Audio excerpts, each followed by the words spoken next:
Em uma pequena ilha, coberta por florestas verdes e luxuriantes, escondida atrás das árvores, havia uma escola que poucos sabiam que existia. Um estudante chamado Nakajima Nana havia se transferido da cidade para esta ilha isolada há cerca de 6 meses. Era uma academia que reunia crianças com habilidades especiais, e como outros protagonistas abençoados com a energia de personagem principal, Nanao não possuía poderes e se tornou o alvo de todos os bullying. Durante a aula, o professor explicou sua missão. Estudantes com habilidades especiais eram isolados da sociedade para um treinamento especial para lutar contra os inimigos da humanidade, seres que haviam aparecido no mundo há 50 anos e ameaçavam a sobrevivência da humanidade. Os alunos já estavam cansados de ouvir tais palavras, pois esse era o discurso familiar sempre que novos estudantes chegavam. O garoto que sempre intimidava os outros avançou, querendo se exibir, mas o novo aluno simplesmente permaneceu em silêncio e lançou a ele um olhar mortal. Todos previam que esse recém-chegado possuía habilidades terríveis. Pouco depois, outro estudante chegou à sala de aula. Uma garota de cabelos rosas chamada Horaji Nana, que afirmava ter a habilidade de ler os pensamentos de todos. Sentado ao lado de uma garota tão bonita, Nanao não pôde deixar de se sentir um tanto patético. Quando o valentão viu a nova garota conversando com Nanao, ele se aproximou para aplicar mais uma rodada de humilhação. A nova aluna percebeu imediatamente que o valentão estava tentando impressioná-la, então ela o expôs na hora, deixando-o completamente envergonhado. Essa garota, Nana, parecia muito interessada em Nanao, e com sua personalidade extrovertida e habilidades, ela se exibia constantemente. Quando chegou a hora de eleger um representante de classe, muitos alunos levantaram as mãos, querendo usar a posição para provar seu valor. Nanao, de repente, levantou a mão e indicou Nanao como representante da turma. Todos acharam isso ridículo, já que Nanao era impotente. Afinal, o novo aluno sugeriu que eles deveriam fazer uma batalha para decidir o representante da classe e logo deixou a sala. De fato, essa era uma boa ideia, e todo o grupo concordou animadamente, exceto por Nanao, que sabia que seu tempo estava se esgotando. Voltando ao passado, Nanao foi criado em uma família incomum. Suas habilidades não o tornaram especial, mas sim o mais impotente de todo o clã. Assim, foi enviado para a academia, carregando o desejo de seus pais de que se tornasse um líder que protege a todos. Mas suas aspirações se tornaram apenas uma piada para todos. Após a escola, Nanao decidiu não participar da batalha de amanhã, já que ele não conseguiria vencer de qualquer maneira. Apesar disso, Nana ainda seguiu Nanao, querendo que ele a mostrasse a ilha. Embora confuso, ele a levou até a cafeteria. Além da matrícula, eletricidade e água, as despesas do dormitório eram todas cobertas pelo governo, e os estudantes ainda recebiam auxílios para viver. À mesa de jantar, Nana leu a mente de Nanao e explicou por que estava o seguindo. Nanao sentiu que a habilidade dela não era tão interessante, já que era muito barulhento em lugares lotados e, especialmente por isso, ela não tinha amigos. Deixando este tópico de lado, eles caminharam até uma área aberta para ver o mar. Nana pressentiu que Nanao, na verdade, tinha habilidades, mas apenas não as estava revelando.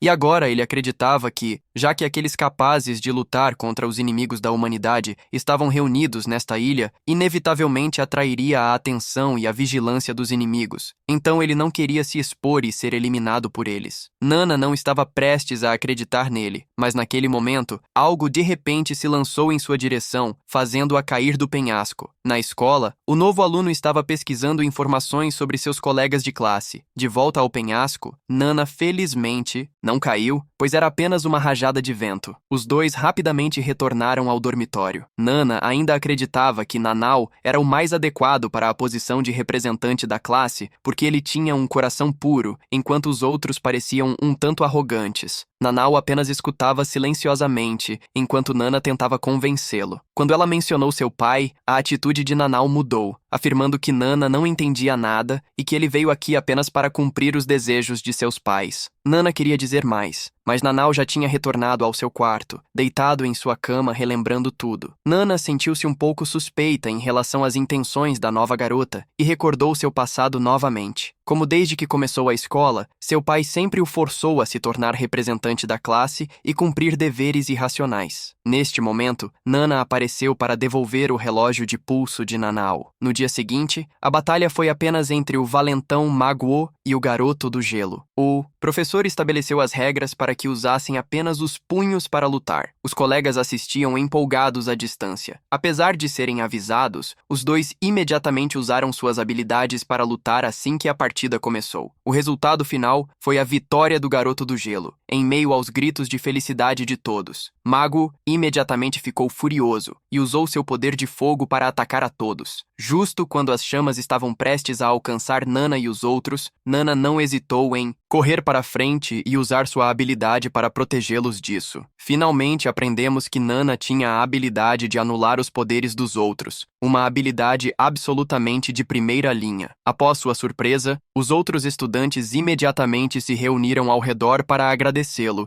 e queriam que ele fosse o representante da classe. Naquela noite, Nanao e Nana se encontraram novamente no penhasco rochoso. Nanao a agradeceu por motivá-lo, ajudando a aliviar o nó em seu coração. A habilidade de Nanao parecia ineficaz contra o poder mental de Nana, pois ele só podia anular habilidades que o tocassem fisicamente. Nana se sentiu grata a Nanao porque sua habilidade significava que ela não precisava ouvir acidentalmente os pensamentos mais íntimos de alguém. Mas justo quando a amizade deles estava se estabelecendo, Nana de repente empurrou Nanao do penhasco. Nanao, felizmente, agarrou-se a uma corda e ouviu a confissão de Nana. Aconteceu que ela estava usando suas habilidades dedutivas para ler situações em vez de ter qualquer poder de leitura da mente, e seu propósito ao vir para esta ilha era eliminá-los. Ela acreditava que aqueles nesta ilha eram os verdadeiros inimigos da humanidade. Após descobrir a verdadeira força de Nana e o perigo que ele representava, ela não podia mais deixá-lo estar. Nana então caiu diretamente na água em puro horror e desespero. No dia seguinte, uma diretiva apareceu no telefone de Nana, lembrando-a de sempre lembrar de eliminar todos os super-humanos nesta escola. O passado de Nana na organização revelou para nós a verdade deste mundo. Um dia, os inimigos da humanidade apareceram pela primeira vez, destruindo uma cidade inteira e massacrando todos os seres vivos. Mas a verdadeira identidade desses assassinos não eram alienígenas ou monstros, como esta escola afirmava, mas humanos que haviam despertado superpoderes. À medida que seus números cresciam, seu poder tornou-se tão grande que nem a lei nem a moralidade podiam lidar com eles. Para garantir a segurança, as nações estabeleceram uma agência de contramedidas, recrutando super-humanos para fins militares para salvar o mundo. Assim, uma unidade policial superpoderosa com autoridade nasceu. Mas esse plano de cooperação parecia ineficaz, pois todos eram ambiciosos e arrogantes demais, até mesmo se voltando para atrair e morder a humanidade. No entanto, após 5 anos de luta, a humanidade alcançou a vitória. Graças a este evento global, as opiniões das pessoas e as políticas governamentais mudaram gradualmente. Eles reuniram aqueles com superpoderes em escolas especiais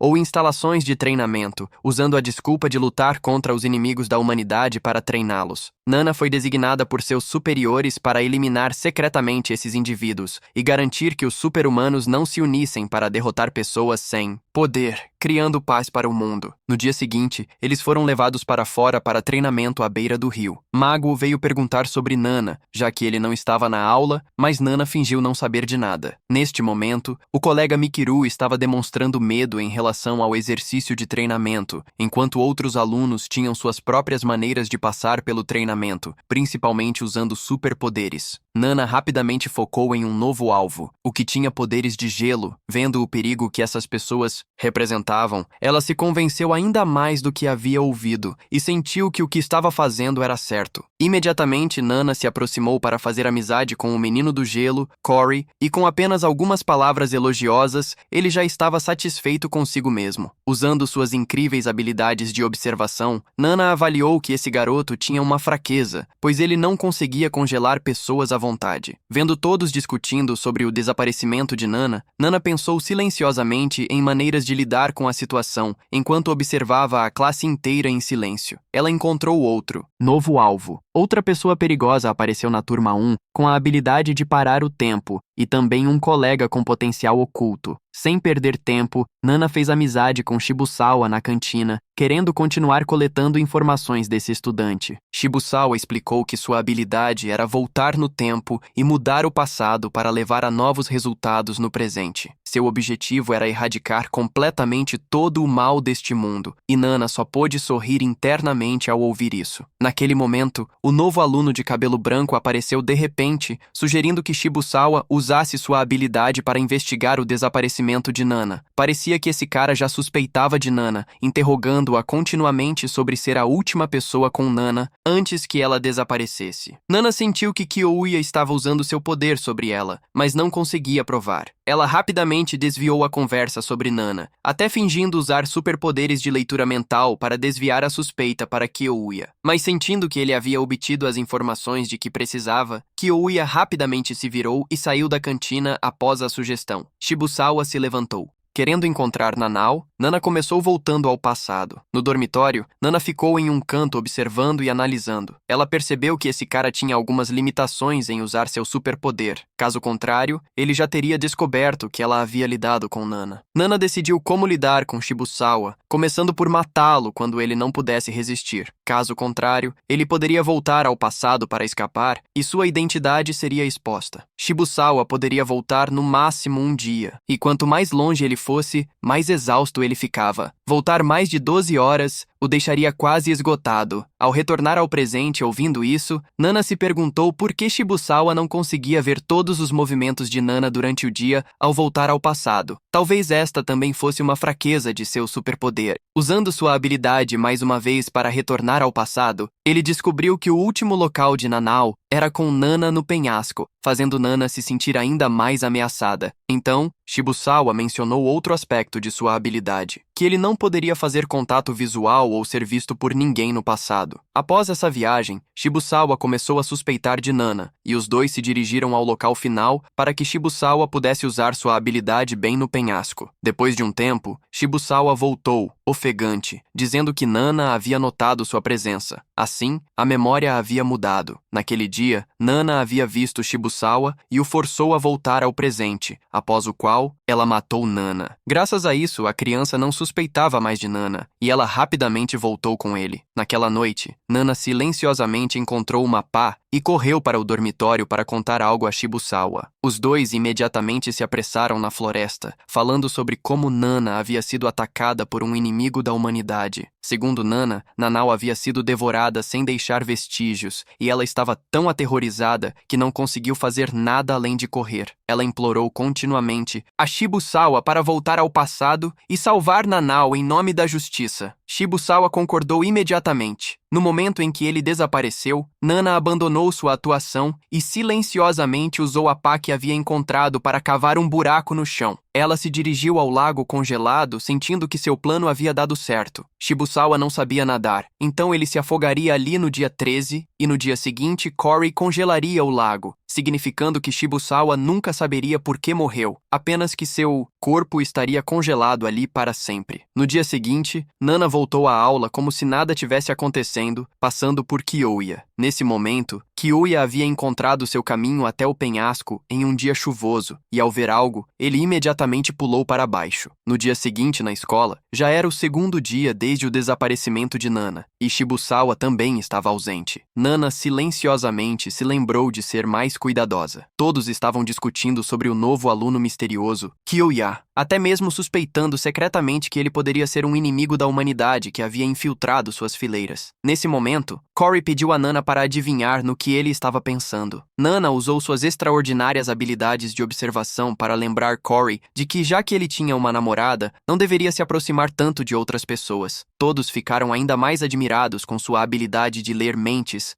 Mas então Kyoya entrou e analisou a situação, notando que, apesar da forte chuva nesta manhã, Cory tinha apenas o lado direito de suas roupas molhado, enquanto sua namorada sentada lá tinha o lado esquerdo de suas roupas molhado, sugerindo que eles tinham compartilhado um guarda-chuva. Isso facilitou a dedução de que Kyoya entrou na sala de aula ensopado, surpreendendo a todos. Nana se aproximou de Kyoya, mas ele a recusou continuamente. Então ela o seguiu em segredo. Em vez disso, ela apenas viu Kyoya comprar uma caixa de leite e entrar na sala de equipamentos antes de sair novamente. Nana imediatamente esperou até que não houvesse ninguém por perto para entrar na sala e investigar. O leite que Kyoya comprou havia sido derramado em uma tigela no chão. Aconteceu que havia um gato sendo criado naquela sala. Nana sentiu que Kyoya era muito difícil de sondar, então começou apontando a alga na cabeça de Kyoya. Kyoya não se importou, mas então disse que queria ser amigo de Nana, deixando-a estupefata. Os dois entraram no quarto do dormitório de Kyoya. Nana observou em silêncio e ficou novamente maravilhada ao ver que o quarto estava cheio apenas de pilhas de mangás e lanches. Kyoya queria que Nana jogasse videogame com ele, querendo usar esse método para fazer amigos. Enquanto jogavam, Kyoya expressou que sentia que Nana fazia amizade com todo mundo muito rapidamente e queria aprender com ela. Nana ofereceu alguns conselhos, como encontrar um terreno comum entre duas pessoas. Enquanto isso, distraída pela conversa, Nana perdeu o jogo. O olhar de Kyoya deixou Nana confusa, mas sua estranheza a deixou sem palavras. Nana perguntou se Kyoya estava investigando seu desaparecimento. Por causa disso,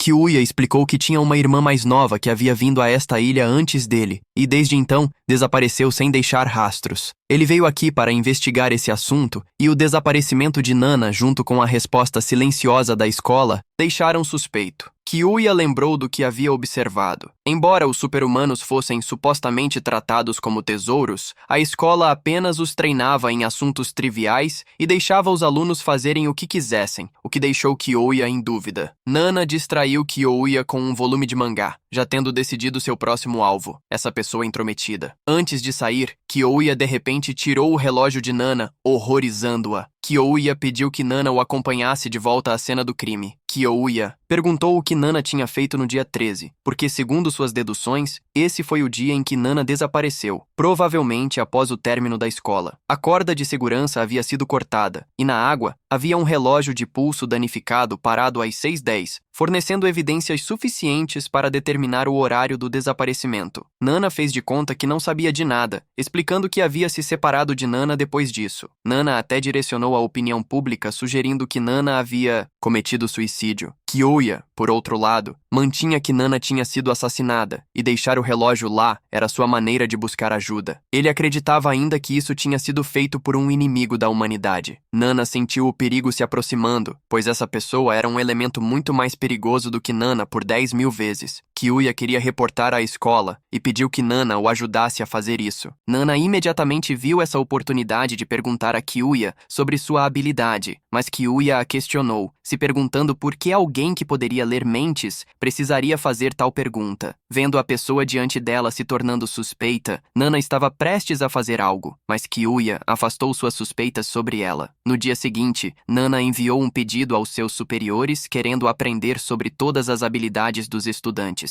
Seus superiores apenas disseram que as habilidades desses super-humanos não tinham limites e poderiam evoluir com o desenvolvimento físico. Uma vez houve uma tentativa de eliminar alguém com a habilidade de controlar micro-organismos em seu corpo, e essa pessoa liberou uma grande quantidade de um vírus mortal no ar quando foi reunir-se publicamente para execução. Eles se uniriam para resistir, então enviar alguém para lidar com eles, um por um, era o método mais seguro. Nana se lembrou de Kyoya, especulando que ele tinha habilidades físicas sobre-humanas. Esses super-humanos, apesar de terem poderes, também tinham limitações. Ela queria continuar se infiltrando para descobrir o superpoder de Kyoya. No dia seguinte, na aula, quando o professor soube sobre o desaparecimento de Nanami e o relógio como evidência, ele imediatamente mostrou relutância em assumir a responsabilidade, dizendo que esse assunto não poderia ser tornado público. Nana sugeriu manter silêncio temporariamente e comunicar-se com seus superiores em vez disso. Nana entendeu claramente que esses professores não teriam nenhuma informação sobre esse assunto. Saindo da sala do professor, Nana direcionou Kyoya para o gato que criava, e então correu. Kyoya suspeitava de Nana desde o começo e estava desconfiado de toda a ilha. Ele continuou comprando uma caixa de leite para alimentar o gato. Compilando tudo o que havia aprendido, Kyoya se tornou ainda mais suspeito de tudo. Nana mais uma vez seguiu Kyoya. Os super-humanos reunidos aqui seriam secretamente massacrados. por aqueles sem poderes. Portanto, aqueles que buscavam a verdade ou falavam sobre anomalias eram os que precisavam ser priorizados para a eliminação. Nana sentia que ainda mantinha uma posição vantajosa, pois ninguém a suspeitava atualmente. Do lado dele, Kyoya ainda pensava sobre aqueles chamados monstros, também sentindo que estava em uma posição vantajosa. Nana continuou analisando Kyoya. Embora seu quarto estivesse bagunçado, as áreas ao redor de seus espaços de vida e banheiro estavam muito limpas. Sacos de lixo estavam cuidadosamente embrulhados em dobro, e os tomates ainda tinham adesivos de aviso de validade, provando que essa pessoa tinha problemas com atenção a pequenos detalhes. Certamente, assim que ele estava prestes a ligar o fogão para aquecer o leite, uma grande explosão soou na sala dos professores. Nana havia tirado proveito da incapacidade de Kyoya de sentir o gás na sala para agir. Depois que o fogo ocorreu, Nana ficou do lado de fora, aparentando estar assustada, mas viu apenas Kyoya com um braço queimado. Ela estava prestes a sair para chamar todo mundo, mas Kyoya imediatamente a puxou para baixo no chão. Nana assistiu, estupefata, enquanto o corpo de Kyoya se recuperava gradualmente, enquanto ele continuamente expressava suas suspeitas em relação a ela. Acontece que Kyoya tinha a habilidade de imortalidade e juventude eterna, e o preço que ele pagou por isso era a incapacidade de sentir qualquer cheiro.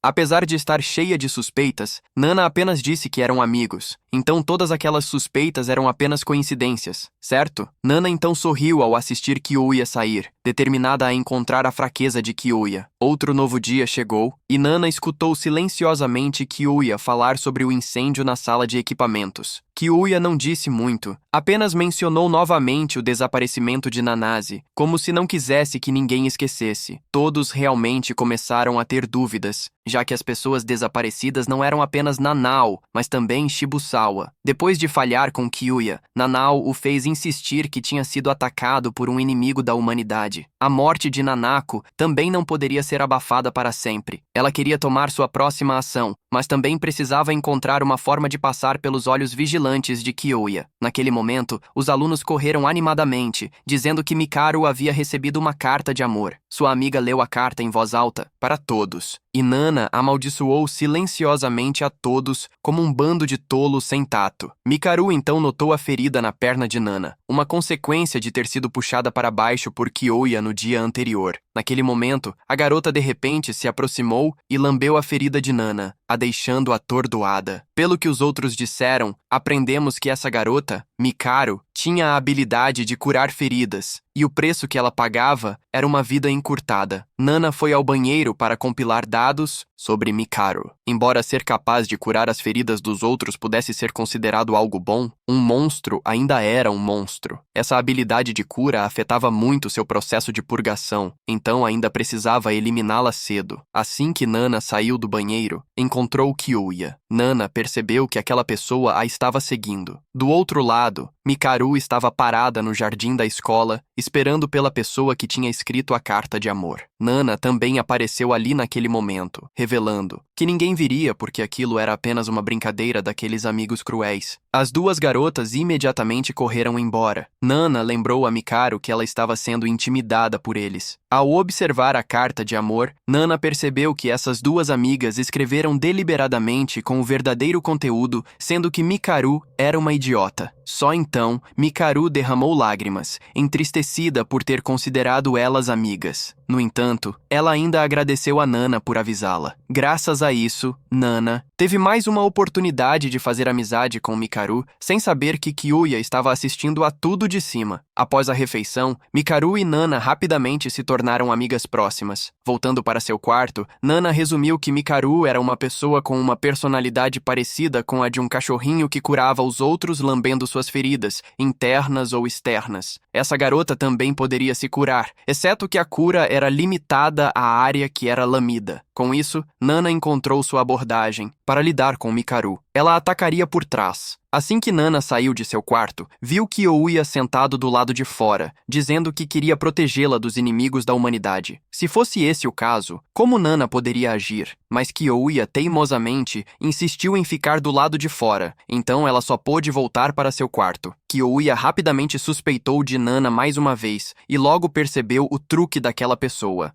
Ela tinha saído pela janela. De fato, naquele momento, Nana entrou de repente no quarto de Mikiru e facilmente fez a garota se virar de costas para ela. Logo então, um barulho alto ecoou do dormitório das meninas, e Kiuya imediatamente correu para lá. Durante toda a tarde, Nana estivera com Mikiru e rapidamente se tornara amiga dela. Kiuya sentia que isso era um padrão muito semelhante ao desaparecimento de Nana. Ele hipotetizou que, se os inimigos da humanidade não existissem, então Nana era o alvo mais suspeito. Mas ao abrir a porta, Kiuya ficou atordoado ao ver que Nana era quem tinha sido atacada por trás. Nana explicou que estava dormindo em seu quarto quando ouviu um inimigo da humanidade do lado de fora da janela. Vendo que estavam mirando no quarto de Mikiru, ela correu rapidamente para cá. Mikiru também disse que Nana a protegeu e que o inimigo parecia ser do tipo invisível descrito nos livros didáticos. Kiuya agora duvidava de sua própria dedução. Nana se machucar, deliberadamente, sob a aparência de um ataque de inimigo da humanidade na frente de todos, causaria um alvoroço por toda a escola, enquanto também ajudaria a se esconder, tornando-se uma vítima. Dessa forma, a morte de Nanao, o ataque a Kiuya e outros incidentes estudantis seriam todos agrupados nesse evento para fazer todos acreditarem no rumor de que inimigos da humanidade haviam chegado. Ela decidiu se sacrificar momentaneamente e então fazer Mikiru vir salvá-la. Nana decidiu que se tornaria a líder e governaria esta escola. No dia seguinte, Kiuya novamente conversou com Nana e Mikiru para saber sobre o incidente da noite passada. Nana mais uma vez repetiu seu depoimento. Kiuya perguntou por que Nana não o havia chamado, já que ele tinha a habilidade de imortalidade, o que teria sido mais seguro. Nana deu a justificativa de que estava muito apavorada para pensar em qualquer coisa. Kiuya resumiu os eventos, tornando-se ainda mais suspeito sobre o propósito do inimigo. Kiuya se aproximou silenciosamente de Nana, apontando as falhas no incidente recente, como o fato de que o inimigo da humanidade tinha como alvo Mikiru, como o monstro podia ser ao mesmo tempo invisível e silencioso, e por que ele fugiu quando todos chegaram, uma vez que massacrando todos não seria estranho para tal monstro. Nana então usou seu suposto superpoder de leitura mental como desculpa, alegando que Kiuya estava duvidando do inimigo da humanidade e sua existência. Isso era realmente o caso. Kiuya tinha duas hipóteses em mente. Ou havia uma terceira pessoa no quarto, ou Nana havia se esfaqueado. Nana não estava preocupada, pois suas ações não deixaram absolutamente nenhuma brecha, nem poderia ser encontrado algum motivo. Até hoje, Kiuya ainda não sabia o motivo de Nana em matar Nana e atacá-lo. Kori, Magu e os outros colegas de classe então se reuniram, preocupados com Nana e o incidente na escola. Todos estavam discutindo a escolha de um líder quando Nana trouxe à tona o caso de Nana. Ela chorou, se sentindo culpada por não conseguir usar sua habilidade de leitura mental para salvar Nana. De fato, todos imediatamente simpatizaram com ela, e Mikiru sugeriu então que fizessem de Nana a líder. Os colegas imediatamente concordaram, e o plano de Nana teve sucesso. Kiuya olhou para o uniforme que havia sido costurado após o ferimento e permaneceu em silêncio. Após se tornar líder, Nana teve ainda mais oportunidades. Para pedir a Mikaro que compilasse informações sobre os superpoderes de seus colegas de classe, o inocente Mikaro aceitou a tarefa imediatamente. Nana ficou satisfeita. A partir de agora, seja a aparição ou desaparecimento de inimigos da humanidade, tudo estava sob seu controle. Lidar com os super-humanos depois seria muito mais fácil. Ela apenas precisava honrá-los como verdadeiros heróis de guerra. Kayauya também se aproximou para se desculpar por suspeitar dela. Ele analisou que, com base na ferida de Nana, ela poderia ter sido esfaqueada pelas costas com um espeto,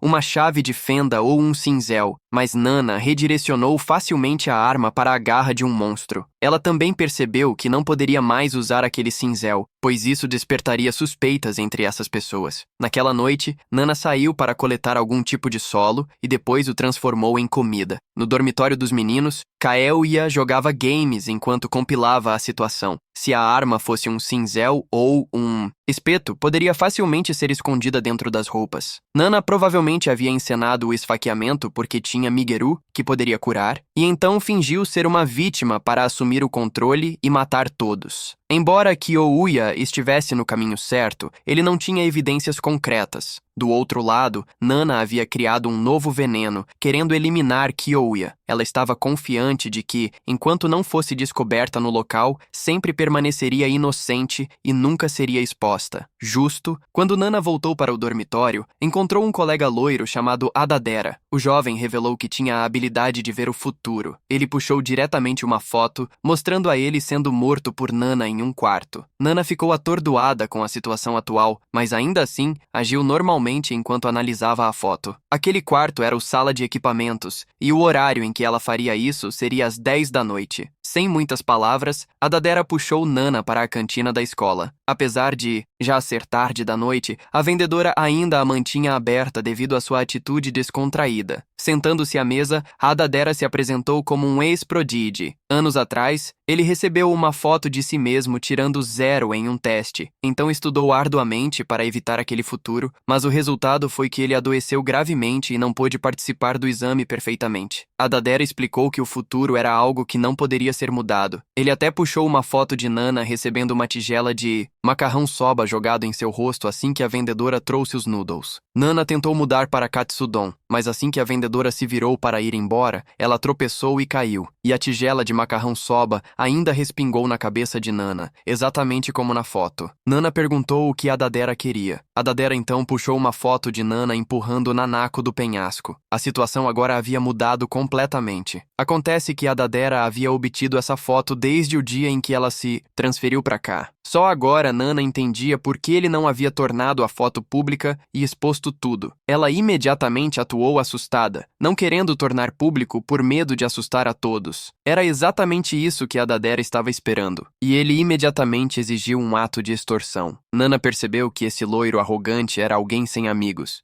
Mesmo que ele tentasse expor o assassinato de Nanako aqui, ninguém acreditaria nele de qualquer forma. Adadera continuamente ameaçou revelar a verdade de que Nana era a inimiga da humanidade. Nana secretamente calculou em sua mente que se esse cara falasse com Kyoya, seria o fim, mas ainda havia uma oportunidade. Agora, ela o mataria para destruir as evidências imediatamente. Nana fingiu que não era uma inimiga da humanidade e que ele estava se confundindo. Adadera a cortou imediatamente, apenas insinuando que atualmente precisava de uma namorada. Eventualmente, Nana apareceu no sujo quarto do dormitório de Adadera, suportando a humilhação de massagear seu corpo. Nana sondou sobre sua habilidade de prever o futuro. Adadera explicou que dizer ao vítima não era diferente de um médico trazendo a notícia da morte. Se fosse dito ou não, eles ainda morreriam. Nana xingou silenciosamente esse bastardo sem vergonha. Ela poderia lidar completamente com Adadera bem aqui, mas o cara, arrogante, imediatamente lembrou-a de que, atualmente, a foto representava o verdadeiro futuro. Ele sobreviveria até as 22h00 desta noite, assim como uma história de destino. Por causa disso, Nana retirou sua intenção de matar. Adadera então mencionou não saber o que aconteceria após os eventos da foto, mas estava determinado a ficar no dormitório sem sair até lá. Nana queria ir embora, mas Adadera não permitiria, querendo que ela ficasse ali. Nana ficou assistindo esse bastardo adormecer.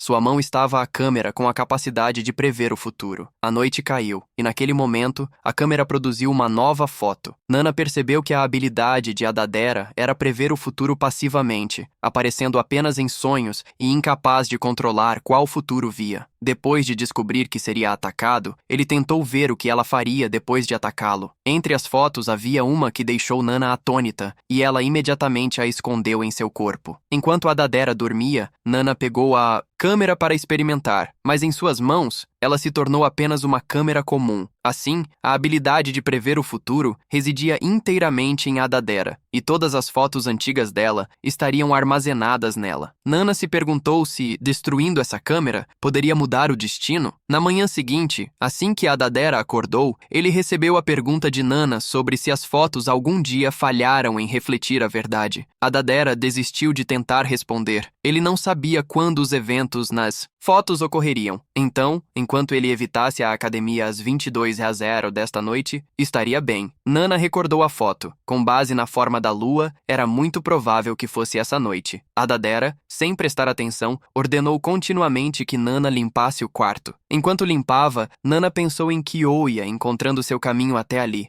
Naquele momento, Hadadera revelou que teria 5 novas premonições à noite, às vezes percebendo muitas coisas malditas, como a morte de Nana. Atualmente, apenas 4 fotos haviam sido produzidas. Hadadera imediatamente quis procurar o corpo de Nana para encontrar a foto final. Ele encontrou a última foto, que era de Nana sendo despida. Hadadera demonstrou interesse enquanto Nana continuamente sugeria mudar o destino juntos. Ao ouvir isso, Hadadera decidiu esperar no depósito da academia esta noite porque ele sentia que sobreviveria até o amanhecer. Se após as 10 Kairs ele não fosse morto, então Nana estava certa. Tendo alcançado seu objetivo, Nana imediatamente sorriu em concordância assim que o cara arrogante entrou no banheiro. Nana estava prestes a lidar com Hadadera imediatamente quando as vozes de Magoo e outros conversando do lado de fora ecoaram, o que interferiria em seu processo de assassinato. Nana mudou seu plano. Ela foi até o relógio de Hadadera e fez com que ele atrasasse 15 minutos. Hadadera saiu do banheiro pensando que faria coisas depravas com Nana antes de ser morto. Ele disse a Nana para ir ao seu quarto às 10 Hezro esta noite, mas também avisou que se ela não aparecesse, essas fotos seriam tornadas públicas para toda a escola. Naquela noite no ginásio, Nana já estava esperando. Ela queria usar uma agulha envenenada para matar Hadadera, mas acidentalmente deixou o estojo da agulha cair no chão. Então, ela só pôde usar uma corda de pular para avançar. Nana havia atrasado o relógio em 15 minutos para mudar o destino, matando-o antes do horário mostrado na foto. No entanto, Hadadera parecia ter percebido tudo. Ele imediatamente imobilizou Nana por baixo dele. Aconteceu que ele já havia reiniciado o relógio. Hadadera também explicou que a hora que realmente era não importava. Enquanto o relógio dele mostrasse exatamente 10:00, o assassinato ainda ocorreria. Hadadera estava prestes a fazer coisas depravas com Nana, quando de repente ela agarrou sua mão com força.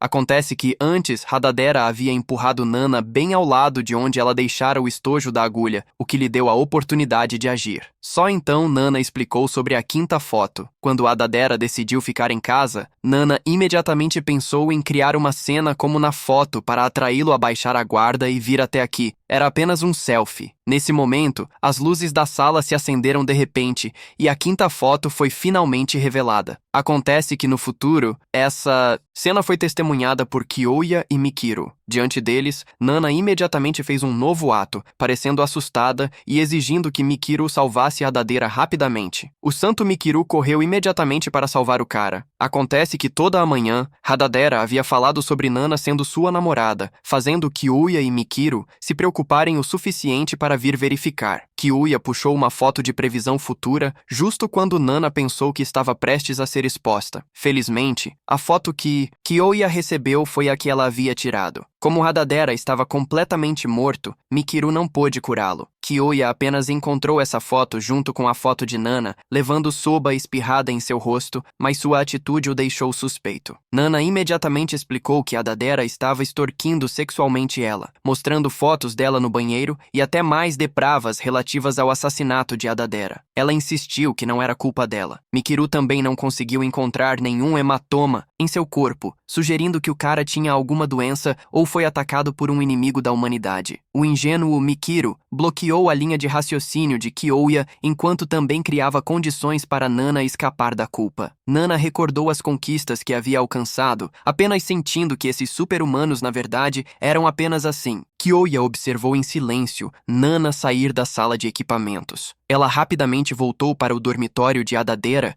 querendo destruir a câmera e todas as fotos tiradas. Mas naquele momento, Kyoya também estava lá. Kyoya olhou ao redor da sala, procurando onde Hadadera poderia guardar remédios se estivesse doente. Nana levantou a hipótese de um inimigo da humanidade atacando, mas Kyoya reafirmou mais uma vez que não acreditava nessa hipótese. Kyoya puxou a foto que Nana havia tirado. Embora na imagem ela estivesse sendo estrangulada, quem morreu foi Hadadera. Nana alegou que era porque o futuro havia mudado e que fotos nem sempre eram precisas. Kyoya ofereceu outra hipótese, que esta, na verdade, não era uma foto tirada pelo superpoder de Hadadera. Ele deduziu a anormalidade na foto. Nana parecia estar estrangulada até a morte por um cordão de pular, mas o cordão havia sido enrolado 2 vezes. Suicídio era uma coisa, mas para um assassinato, O cordão geralmente só se enrolava uma vez. Sem tempo para enrolá-lo uma segunda vez, Nana facilmente passou por Kyuya sobre esse assunto, mas sua dedução certeira a fez lembrar-se de ser mais cuidadosa. Em seu coração, Kyuya realmente tinha sua resposta. Esta foto poderia ter sido tirada pela própria Nana para fazer alguém que sempre acreditou na fé em Adadera baixar a guarda. Nana mudou de assunto para Mikaro. Kyuya apenas disse que ela ainda estava na sala de equipamentos. Depois que Nana saiu, Kyuya olhou ao redor do dormitório mais uma vez. Ele havia perdido a oportunidade de ver todas aquelas fotos do futuro, e a arma que matou Adadera ainda não havia sido encontrada. Ao voltar para seu quarto, Nana ficou atônita ao perceber que havia deixado uma foto para trás na sala de equipamentos. Mikaro ainda estava tentando salvar Adadera naquele momento, quando ela de repente viu uma foto em seu corpo mostrando Nana empurrando Nanako do penhasco. Naquele instante, Nana também apareceu na sala, sorrindo enquanto encarava a ainda perplexa Mikaro na atmosfera tensa após a morte de Tsunekichi. Enquanto Mikaro estava curiosa e preocupada com as fotos que havia deixado para trás, Nana brevemente pensou que matar Mikaro poderia ser a maneira mais segura de proteger seu segredo, mas rapidamente se conteve e escolheu um caminho mais sofisticado: mentir. Nana tranquilizou Mikaro dizendo que a verdadeira habilidade de Tsunekichi não era prever o futuro, mas simplesmente capturar imagens que apareciam em seus próprios sonhos, tornando as fotos vagas e difíceis de verificar. Quando Mikaro questionou que Tsunekichi havia tirado fotos que pareciam refletir o futuro, Nana desprezou, dizendo que talvez quando estava vivo, Tsunekichi tivesse melhor controle de sua habilidade, mas depois ela havia enfraquecido. Essa explicação fez com que Mikaro ficasse menos suspeitosa, e ela decidiu entregar as fotos a Nana para cuidar. Na conversa seguinte, Mikaro revelou que estava considerando tentar ressuscitar Tsunekichi, e ela mesma mencionou que usar essa habilidade para ressuscitar outros encurtaria sua própria expectativa de vida. Nana pareceu surpresa, pois não sabia sobre essa limitação da habilidade de Mikaro, e respondeu simplesmente que se Mikaro fizesse isso, ela ficaria triste porque Nana não queria perder a única amiga que sempre confiou nela. Essas palavras aparentemente emocionais fizeram Mikaro se sentir ainda mais à vontade. Depois, o funeral de Tsunekichi ocorreu em uma atmosfera pesada. Lá, Kai Aoya argumentou que Tsunekichi não morreu de doença ou acidente, mas que provavelmente foi assassinado por outra pessoa, e ele solicitou uma autópsia para esclarecer a causa da morte. Nana imediatamente se opôs e impediu isso com a desculpa de respeitar o falecido, levando a uma discussão entre os dois e forçando-os a sair para conversar em particular. Durante a troca, Kyuya mencionou a explosão que ocorreu na tarde anterior como um detalhe suspeito relacionado à morte de Tsunekichi, mas apesar das tentativas de Nana de desencorajá-lo, Kyuya decidiu voltar e abrir o caixão. Nesse exato momento, Shinji apareceu com Yuyuka e, inesperadamente, usou sua habilidade de necromancia para levantar o cadáver de Tsunekichi na frente de todos,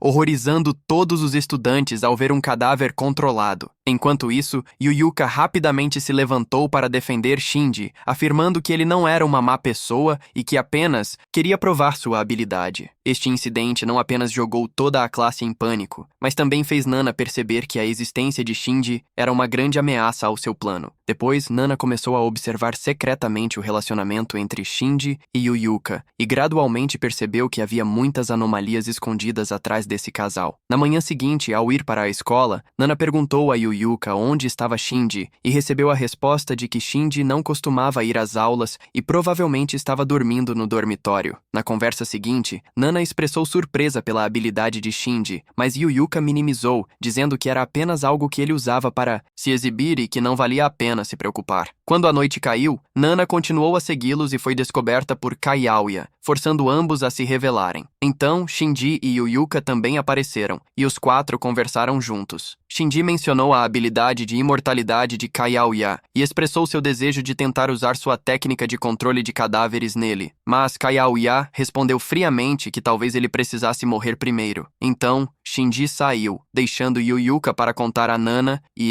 Kai Aoya sobre seu relacionamento com Shinji, que cresceram no mesmo bairro, moravam ao lado um do outro e frequentaram a mesma escola desde a infância. Yuyuka mencionou o braço de Shinji, E quando Nana presumiu que era uma lesão, Yuyuka explicou que ele estava cobrindo uma cicatriz de queimadura de um incêndio em um cinema 5 anos atrás, onde Shinji havia tentado salvar a todos, mas não conseguiu escapar a tempo, e foi Yuyuka quem voltou para salvá-lo. Ela queria que todos acreditassem que Shinji era uma boa pessoa, apesar de possuir uma habilidade assustadora. Na manhã seguinte, Nana apareceu cansada e foi levada para a enfermaria por Mikaro para descansar. Ela explicou que esteve de vigia a noite toda, então Mikaro concordou em informar o professor por ela. Assim que Mikaro saiu, Nana imediatamente encontrou o caminho mais rápido para chegar ao dormitório dos meninos sem ser descoberta. Lá, ela matou Shinji com uma agulha envenenada e rapidamente voltou, temendo a suspeita de Kyoya. No caminho de volta, Nana parou ao ver um gato preso em um ralo. Ao mesmo tempo, no pátio da academia, Kayauya começou a suspeitar e pediu a Mikaru para levá-lo à enfermaria onde Nana estava deitada, mas ela não estava lá. Nesse momento, Nana apareceu na janela e pediu a Kyoya, Mikiro e Yuyuka que ajudassem a resgatar o gato. Ela sugeriu que Yuyuka usasse sua habilidade para romper a tampa do ralo, mas Yuyuka recusou, alegando alergias como uma razão que a impedia de usar superpoderes. Kyoya disse que tinha ração para gatos, então voltou para pegar. Eventualmente, o grupo resgatou o gato e Kyoya começou a se perguntar se alguém que não conseguia abandonar uma vida tão pequena poderia realmente ser um assassino. Naquela noite, Nana continuou seu plano de matar Yuka, mas foi inesperadamente emboscada. O atacante era Shinji, e ao juntar o que Yuka tinha dito, Nana percebeu que havia uma falha na história sobre a saída de emergência e como Yuka havia arrombado a porta com sua habilidade, na qual Nana havia acreditado imediatamente sem suspeitar, apesar de ter sentido que algo estava errado. Com isso, Nana ficou chocada ao perceber que quem realmente possuía a necromancia era Yuyuka, enquanto Shinji havia morrido há muito tempo e era apenas um cadáver que ela controlava. Nano foi imobilizada no chão por Shinji sob o controle de Yuyuka. Yuyuka então começou a contar sobre seu encontro com Shinji, dizendo que ele era uma pessoa arrogante, que apesar de ter feito 98 pontos, ainda ficou bravo por não ter conseguido 100, e uma vez rasgou uma prova na frente da turma. No entanto, ela também admitiu que Shinji tinha um bom coração. Ela recordou que durante o encontro no cinema, apesar de estar irritada, ele ainda segurou sua mão. Yuka comprou chá enquanto Shinji, de forma infantil, comprou refrigerante. Ela contou como a bebida da pessoa ao seu lado derramou em sua saia, e como aquela pessoa não pediu desculpas, Shinji ficou bravo e acidentalmente derramou sua bebida na saia dela também. Enquanto contava na história, Nana notou os objetos debaixo da cama, o que irritou Yuyuka, que a ameaçou, e então continuou contando como, por ter medo de filmes de terror, ela havia agarrado fortemente o braço de Shinji durante todo o filme. Shinji disse que não estava com medo, mas ainda assim estava tremendo quando o filme terminou. O alarme de incêndio disparou, causando caos em todo o cinema, e todos foram evacuados. Yuyuka saiu correndo primeiro, acreditando que Shinji havia sido resgatado, mas quando ela o viu novamente, Shinji estava deitado em uma maca de resgate. O uniforme que não servia partiu seu coração. Voltando ao presente, Yuyuka ameaçou expor tudo o que Nana havia feito para a turma, alegando que Tsunekichi foi morto por Nana, e que tanto Nakajima quanto Shibusawa estavam envolvidos. Nana admitiu, mas afirmou que só matava pessoas que não brincavam com cadáveres. Continuando do episódio anterior, Nana estava em uma situação extremamente complicada com Shinji, prendendo seus membros firmemente, incapaz de se mover nem mesmo um pouco. Nesse ponto, tudo havia desmoronado completamente, pois Nana havia descoberto a verdade chocante de que o Shinji, que todos viam todos os dias, era na verdade apenas um cadáver ambulante, uma marionete fria e sem alma, enquanto a pessoa que puxava as cordas e controlava cada uma de suas ações era ninguém menos que Yuyuka, a menina aparentemente tímida que estava sempre ao seu lado. Yuyuka era uma necromante com a habilidade de manipular corpos, e ela estava usando esse poder para ordenar que Shinji apertasse seu controle a fim de acabar com a vida de Nana e silenciar qualquer testemunha desse horrível segredo. Naquele momento fugaz entre a vida e a morte, Nana manteve a cabeça assustadoramente fria porque sabia que não poderia igualar a força muscular do boneco Shinji. Assim, decidiu atacar a fraqueza psicológica da controladora. Nana executou uma decepção espetacular ao mentir que tinha a habilidade de clarividência e podia ouvir a voz interior e os pensamentos de Shinji, prometendo ajudar Yuyuka a se comunicar com seu amante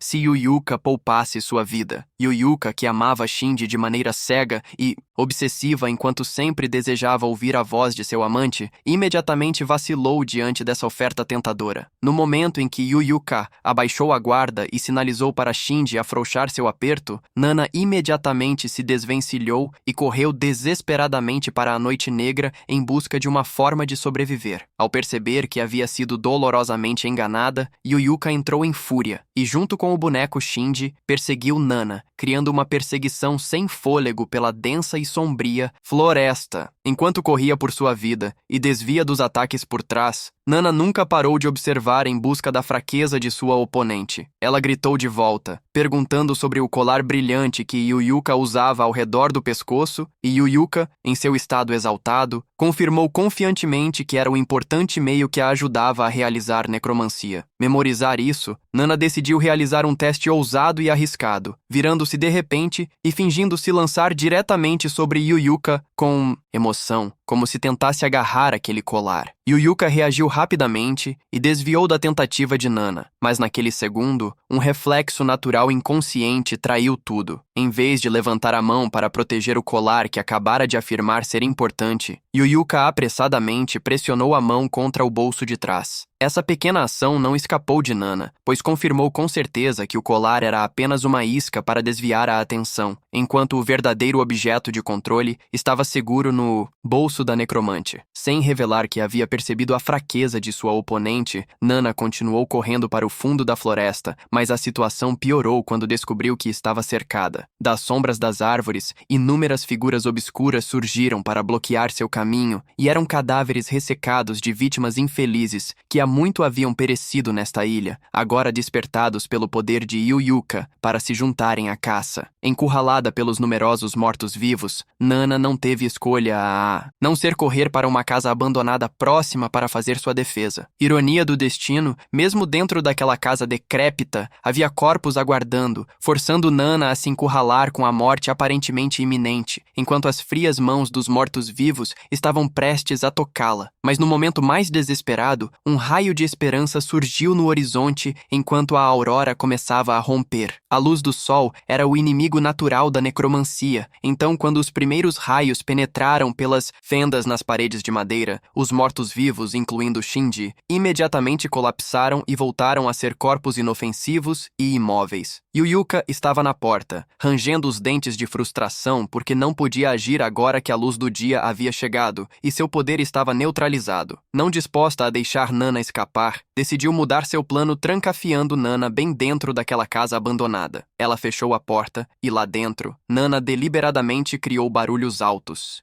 como golpes de martelo para fazer Yuyuka acreditar que estava em pânico e usando pregos para reforçar a porta para se esconder. Ao ouvir isso, Yuka sorriu sarcasticamente e saiu, tranquila para ir à escola normalmente, planejando deixar Nana morrer lentamente de medo e voltar para acabar com ela à noite, quando seu poder se recuperasse. Ao longo daquele dia, Yuka viveu um sentimento de vitória enquanto se misturava com seus colegas de classe com um sorriso inocente e inofensivo, certa de que sua presa estava bem presa. Mas quando a noite caiu e Yuyuko voltou para a casa abandonada com um sorriso cruel para acabar com o jogo, ela recebeu um choque gelado. A porta estava escancarada e o interior estava completamente vazio, porque Nana havia desaparecido sem deixar vestígios. Na manhã seguinte, em um local isolado, Nana apareceu diante de Yuyuka, intacta e assustadoramente calma. A presença de Nana foi como um tapa no rosto de Yuyuka. Sem deixar sua inimiga recuperar a compostura, Nana começou sua dissecação psicológica e desmascarou cada camada da fachada de Yuka. Ela explicou em detalhe sobre a espetacular ilusão da noite passada. Os golpes de martelo que Yuyuka ouviu antes de sair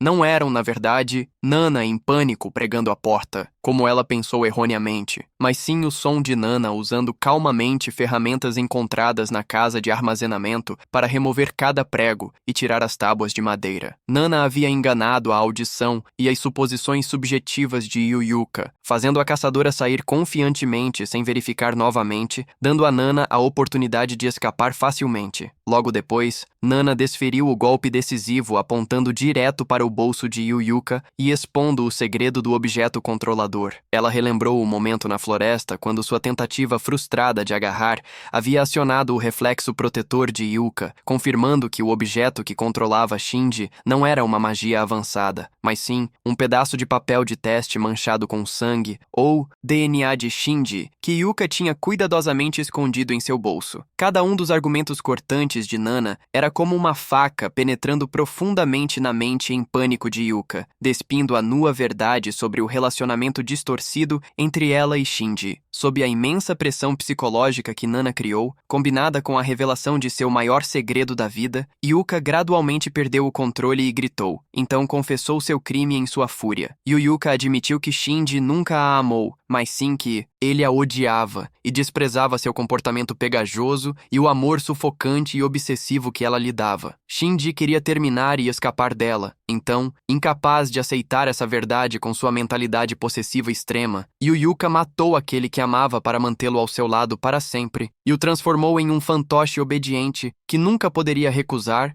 ou deixá-la novamente. O momento em que sua confissão terminou foi também quando Yuka quebrou completamente e revelou uma abertura fatal para uma assassina profissional como Nana. Essa era a oportunidade perfeita. Sem hesitar, Nana lançou-se para frente e agiu de forma rápida e implacável, acabando com a vida da necromante enlouquecida e enterrando para sempre o segredo da morte de Shinji nas trevas, deixando para trás uma tragédia de amor distorcida resolvida da maneira mais sangrenta. Nana examinou o corpo no chão. Ele apenas começava a cheirar. Ela deduziu que, como havia sido colocado em uma área sem luz solar, levou mais tempo para se decompor. Somente agora Nana refletia que deveria ter poupado Yuka para que ela pudesse buscar as memórias dos corpos e aprender assim o que havia acontecido nesta ilha. Mas o que está feito e não pode ser desfeito. Nana decidiu se concentrar em completar suas missões. Todos que ela havia encontrado certamente desapareceriam. O que ela precisava descobrir agora não era o que havia acontecido com os corpos, mas como utilizá-los. Ela encontrou Habu, uma garota com a habilidade de transformar fluidos corporais reptilianos em toxinas. Então explorou Habu para executar seu próximo plano. Enquanto Habu não estava prestando atenção, Nana usou uma agulha envenenada para matá-la. Então pegou o telefone da bolsa, decidindo encontrar o momento mais apropriado para enviar uma mensagem para Kaiori, a amiga de Habu, a fim de afastar a suspeita de Kaiori dela mesma. Nana então foi até o quarto de Kaiori para executar seu plano. Enquanto se preparava, ela também descobriu que a janela estava quebrada, mas não deu muita atenção e voltou para a escola. Assim como Nana havia previsto, Kaiuya imediatamente a questionou ao se encontrarem sobre por que ela não havia estado na escola. Nana colocou de novo sua cara de falsa pena, contando como Yuka havia morrido protegendo-a. Kaiuya não conseguia acreditar no que estava ouvindo, então Nana o levou, junto com Mikaru, Saya e Maguo, até a cena no penhasco. No caminho, ela também mencionou que Yuka havia matado Shinji para torná-lo seu. Além disso, Nana contou como havia acidentalmente revelado o segredo de Yuka para alguém, o que havia deixado Yuka louca e feito com que ela tentasse usar Shinji para matá-la. Mas, felizmente, Nana havia persuadido Yuka a se acalmar. Inesperadamente, Yuka disse que queria ir para o céu com Shinji e então se virou e pulou do penhasco. Isso foi tudo o que aconteceu. Nana também não queria que Kaiuya examinasse o corpo de Shinji, então ela implorou a Magu para cremar seu corpo, e convenientemente eles também se livraram de todos os corpos remanescentes da ilha. Saya queria contar aos outros sobre isso, mas Nana discordou firmemente porque tinha ouvido vozes da floresta que podiam manipular a psicologia de pessoas vulneráveis como Yuka. Kaiuya não acreditou em uma única palavra de Nana. Ele perguntou onde ela havia estado antes e depois das mortes de Tsunakichi, Yuka e Shinji, e questionou por que toda vez que alguém morria, ela desaparecia. Antes que Nana pudesse responder, um grito veio de dentro da escola. Um estudante havia descoberto que Kaori estava morta. Kaiuya examinou e estimou que Kaori estava morta há apenas 2 horas. Ele também suspeitou que o assassino havia usado a mesma técnica que com Tsunakichi. Para a surpresa de Nana, Kaiuya de repente pegou o estojo de lentes de contato na mesa e despejou diretamente na boca. Uma corrente quente fluiu por seu corpo, fazendo com que ele colapsasse no chão. Ao ver isso, Nana correu para abrir a janela e deixar mais ar entrar na sala. No fundo, Nana se sentiu muito desapontada que esse veneno não pudesse matar Kayuya, mas pelo menos o fez sofrer por um momento. Kayuya sabia que Kaori havia morrido ao tentar colocar lentes de contato envenenadas. Isso era definitivamente um assassinato. Mikuro também informou que a habilidade de Kaori era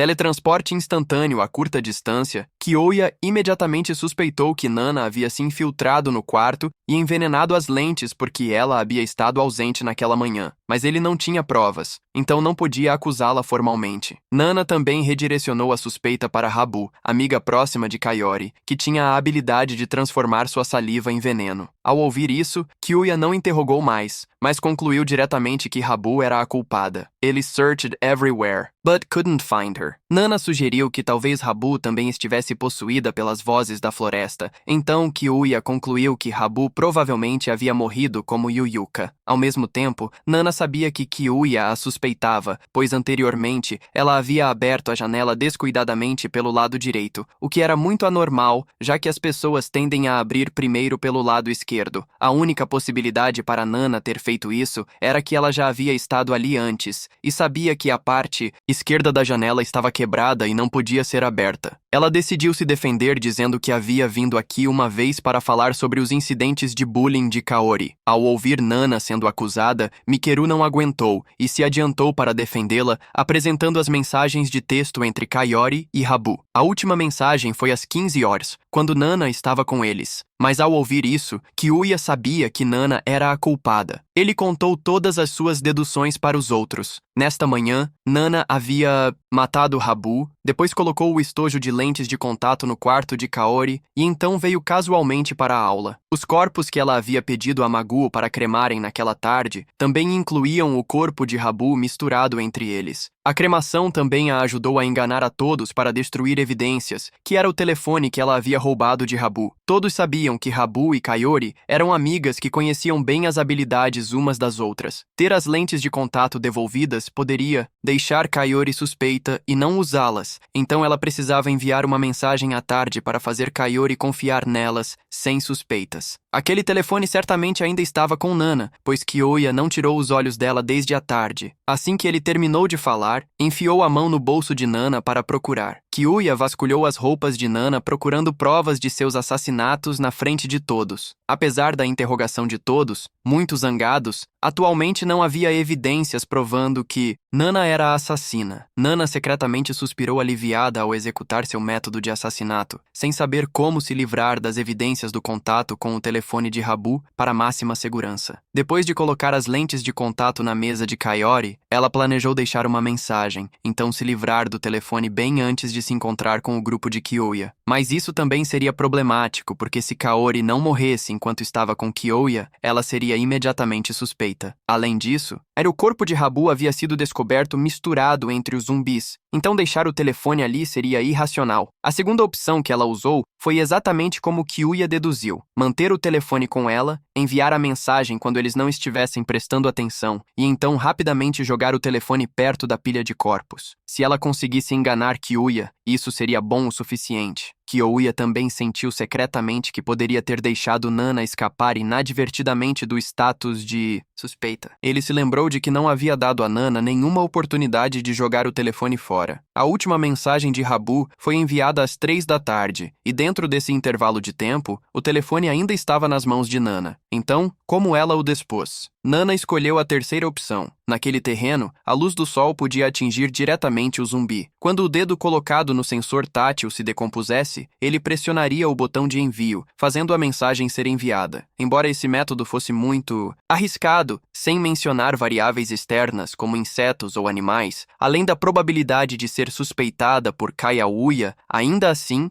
Nana escolheu a opção mais lucrativa. Se a mensagem fosse enviada, tudo ocorreria conforme o plano e as evidências seriam descartadas entre os corpos. Neste momento, todos na sala questionaram imediatamente Kaia por suspeitar da pessoa errada. Nana se adiantou em seu papel de líder para resumir tudo, afirmando que os inimigos da humanidade manipularam Habu para matar Kaori antes das manipulações de Nana. Os alunos acreditaram completamente nisso, e Kaoyue só pôde aceitar silenciosamente esse resultado por hora. Se a toxina foi criada pela habilidade de Habu ou preparada por Nana, seria um problema que a pessoa à sua frente não poderia resolver. Nana estava confiante disso. Kaoyue pensava que, como Nana tinha a habilidade de ler mentes, não importava o quanto ele tentasse, ela descobriria. O incidente rapidamente passou. Naquela noite, Nana saiu rapidamente do dormitório querendo se livrar do frasco de veneno. Após as mortes dessas pessoas, haveria um grande impacto nos desaparecimentos anteriores, e essas pessoas gradualmente se tornaram mais cautelosas. Mikaro viu Nana usando sua posição de líder para fazer patrulhas do lado de fora e ficou extremamente admirada, até querendo ajudá-la a vigiar por um tempo. Nana apenas achou Mikaru uma garota verdadeiramente estranha, sempre querendo ajudar os outros. Justo quando estava prestes a sair, Nana lembrou a si mesma que, seja bom ou ruim, todos os inimigos da humanidade deviam ser eliminados. Naquele momento, Mikiro de repente puxou um estilete e o pressionou contra Nana, interrogando-a sobre sua habilidade de leitura de mentes. Nana imediatamente se tensou como uma corda de arco, usando as informações que tinha sobre Mikiro para deduzir que, apesar de fazer isso, Mikiro ainda estava com medo. Nana imediatamente aproveitou a falha momentânea de Mikiro para derrubar a faca, querendo chamar todos para continuar atuando. Mikaru não tinha medo porque sabia que Nana não queria que suas habilidades fossem expostas diante de todos. Nana queria usar sua posição de líder para incriminar diversos crimes em Mikaru, como ser possuída por um inimigo da humanidade ou que ela era, na verdade, uma falsa. Mikiru se manteve calma. Vendo alguém se aproximando, agiu normalmente e deixou a entrada do dormitório. No dia seguinte, Mikiru alegremente deu a Nana uma caixa de presente. Diante dessa situação, Nana só pôde inventar desculpas para recusar o presente. Mikiru se inclinou gentilmente perto para ameaçar Nana, dizendo que continuaria perguntando até que seu segredo fosse revelado. Não querendo ser armada dessa forma, Nana rapidamente pensou em contramedidas. Deste lado, Kayaúya estava caminhando com um professor em direção à sala de aula. A essa altura, muitos haviam parado de ir à escola devido a eventos recentes, e aqueles que ainda compareciam se aglomeravam ao redor da mesa de Nana. Diante das perguntas sobre a habilidade de Mikuru, Nana só podia dizer que, devido ao grande número de pessoas na sala, ela não conseguia ouvir a voz interior de Mikuru para saber o que havia na caixa de presente. De fato, confiar apenas na dedução não era preciso. Nana havia adivinhado errado. Nesse momento, todos não estavam prestando muita atenção, dando a Nana a oportunidade de continuar seu papel de atuação. Tudo estava, na verdade, nas mãos de Nana. Então, pelo menos, ela não estava com medo naquele momento, e o assunto foi deixado de lado. Após a escola naquela tarde, Mikuru seguiu Nana até o penhasco. Nana perguntou friamente onde estava a verdadeira Mikuru, pois se essa fosse a verdadeira Mikuru, ela já teria curado o ferimento em sua mão. Ela percebeu que a pessoa diante dela era um super-humano capaz de mudar de forma. A Mikuru diante dela não estava com medo, mesmo após ser descoberta. Essa pessoa expôs Nana como uma serial killer que não se importava em escolher alvos, mas que também tinha uma boa cobertura. Assim, se transformar em Mikuru foi uma boa escolha para expor esse falso rosto. No momento em que Nana abriu os olhos, a pessoa diante dela havia se transformado em um garoto que se apresentou como Takabana Jin. Esse cara era um dos super-humanos da geração anterior que queria fazer um acordo com Nana. Acontece que Takabana tinha dado a Mikuru comprimidos para dormir e então se fez passar por ela. Após escurecer, os dois se encontraram em uma caverna para conversar. Takabana mencionou que Kyuya estava suspeitando de Nana e afirmou que tinha dezenas de cartas que poderiam facilmente incriminá-la, mas não conseguia encontrar o negociador certo. Nos últimos 5 anos, ele sempre quis encontrar alguém que pudesse continuar em seu lugar. Nana deu desculpas para atrasar a conversa, perguntando a Takabana sobre o que aconteceu há 5 anos, depois de um tempo de provocações sarcásticas. Nana soube que Takabana havia desenvolvido um interesse em segui-la porque ela uma vez o salvou. Acontece que esse cara era o gato que Kyuya costumava alimentar com leite na sala de equipamentos. Takabana queria ver o caráter completo de Nana.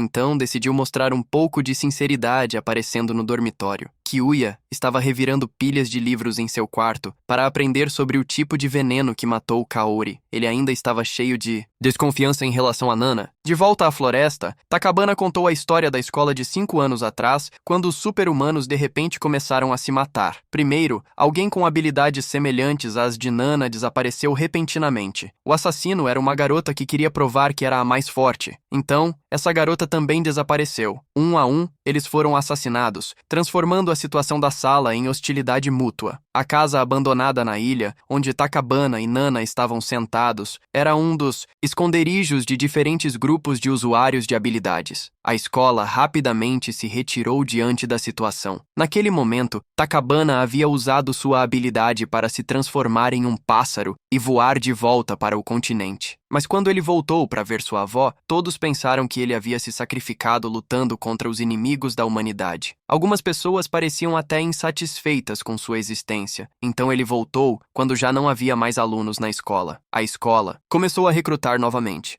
Revelando a grande conspiração do governo em relação aos super-humanos, Takabana queria saber o motivo do assassinato de Nana e a história de sua vida. Ele ainda não queria matá-la. Justo quando ele terminou de falar, Takabana desabou de repente. Descobriu-se que Nana havia colocado veneno em sua xícara de chá. Assim que Nana estava prestes a reportar esse convidado indesejado a seus superiores, Takabana se transformou em Kiouya para pegar o telefone e então se transformou em Mikuru para explicar tudo novamente. Descobriu-se que todas as ações descuidadas quando Takabana se transformou em Mikaru naquela manhã foram criadas deliberadamente para empurrar Nana para essa grande armadilha. Só agora Nana percebeu que a pessoa diante dela não apenas tinha a habilidade de se transformar em outros, mas também podia copiar suas habilidades. Esse era o verdadeiro inimigo da humanidade, um verdadeiro monstro. Na pequena caverna, Takabana franziu a testa, perguntando a Nana quem ela iria chamar. Nana imediatamente se lembrou de manter a calma. Embora a pessoa diante dela fosse mais forte do que aqueles alunos super-humanos, ele não era invencível. Antes do interrogatório de Takabana, Nana analisou secretamente se a pessoa diante dela poderia realmente usar qualquer habilidade existente. Então não haveria necessidade de se esgueirar ou prestar atenção nela. Ela o questionou de volta por que ele não se transformava nela se também estivesse suspeitando de suas habilidades. Então se transformasse e investigasse por conta própria. No momento em que Takabana baixou a guarda, Nana imediatamente quebrou o gelo sob seus pés e escapuliu. Nana planejava correr para a área do dormitório para pedir ajuda, mas de repente Magu apareceu de algum lugar, lançando uma chama em sua direção. Ou melhor, era Takabana. Ele então confidenciou que há 5 anos, sua turma também tinha uma garota com uma doença comum que se considerava uma guerreira escolhida por um arcanjo para eliminar os Minions do exército do submundo, ou seja, os super-humanos. Takabana achou que Nana era a mesma. Ele também expressou suspeitas em relação a quem quer que estivesse dando ordens a ela por meio daquele telefone. Nana permaneceu em silêncio. De repente, sorriu e perguntou por que ele não se transformava em Sasaki Yuyuka, que poderia recuperar memórias dos mortos e investigar por conta própria. Takabana sabia de forma astuta que a pessoa diante dele estava sondando sua fraqueza, mas ele estava muito interessado em Nana naquele momento, então queria saber mais sobre ela antes que ela morresse. Nana silenciosamente se lembrou de seu pai e da mãe. Provavelmente havia um irmão mais velho do que ela, mas desde que se conscientizou, essa pessoa já havia deixado a casa. O pai de Nana era o chefe da agência governamental que gerenciava amplamente os assuntos super-humanos, e sua mãe era professora de jardim de infância. Ambos haviam sido mortos pelos chamados inimigos da humanidade. Takabana poupou Nana, mas também a lembrou de que essa ilha reunia crianças fortes com habilidades super-humanas que eram extremamente arrogantes